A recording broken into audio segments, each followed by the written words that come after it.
You must be familiar that after the pandemic, the world has often encountered several headaches, like the economy and inflation. And then comes the biggest one, living next to Russia. Yeah, you heard it right.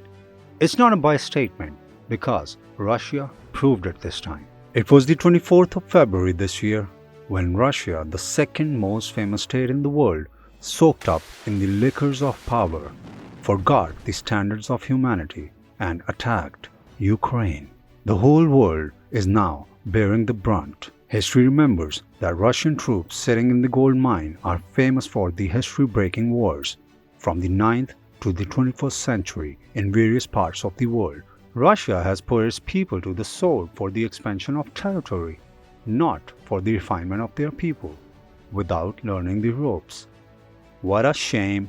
President Putin justified Ukraine's invasion by citing various self-made facts, like people in eastern Ukraine had been facing humiliation and genocide. He told his people that his main goal was to demilitarize and denazify Ukraine. After the fall of communism, Ukraine surrendered all its nuclear assets, and in return, Russia promised to respect the sovereignty of Ukraine. And now, Russia has almost 6,494 heads. So who needs to be demilitarized here? Russia or Ukraine? Recently, Russia romped to victory when Ukraine let go of Lysychansk, a major city in the Luhansk region, to avoid further bloodshed. Let's see how Russia is demilitarizing Ukraine.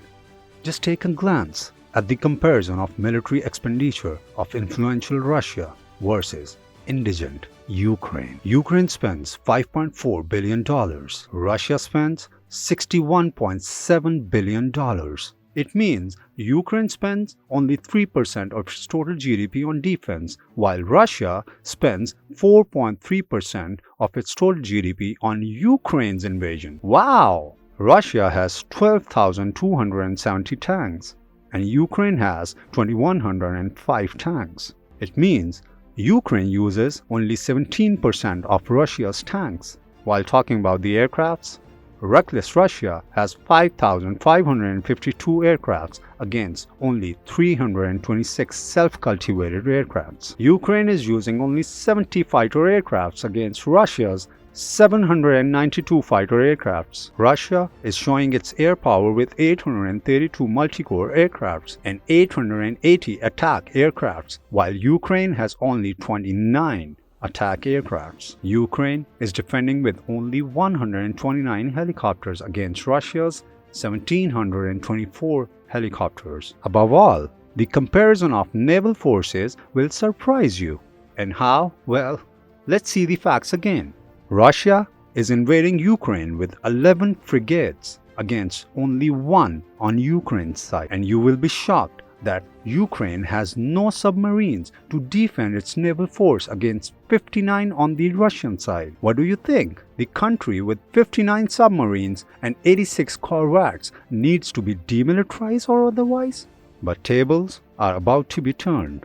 US and the other European countries continue to stand with Ukraine so that the Ukrainians continue to fight for their country. Besides military assistance, US committed to stand for the independence, security, sovereignty, and the territorial integrity of Ukraine. Facts show that until now, the US has provided Ukraine with military aid of $26 billion. The second-ranked country, UK, has pledged $2.5 billion in military aid for Ukraine. Even Ukraine's small neighbors are contributing to its war efforts in terms of military, financial, and humanitarian aid. Other large donors are Germany and Canada.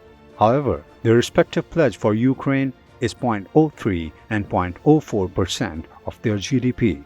According to the latest database, Ukraine has received aid from 37 Western countries for military purposes. US has so far sent 72 155mm howitzers and more than 120 Phoenix Ghost tactical drones. The world has also pledged helicopters, APCs, 1,400 Stinger anti-aircraft system, 5,000 anti-tank missiles, Bayraktar TB2 combat drones, several thousand rifles, more than 100 M777 howitzers long-range artillery, and 5,000 anti-tank weapons. Ukraine has received 230 Warsaw Pact designed tanks from Poland and S-300 air defenses from Slovakia. The world says that Ukraine is fighting a losing battle, but actually, Russia, a dead duck, is playing a losing game in the coming years.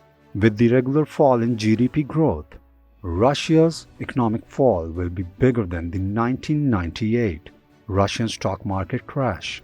So that's how the mighty will fall, huh?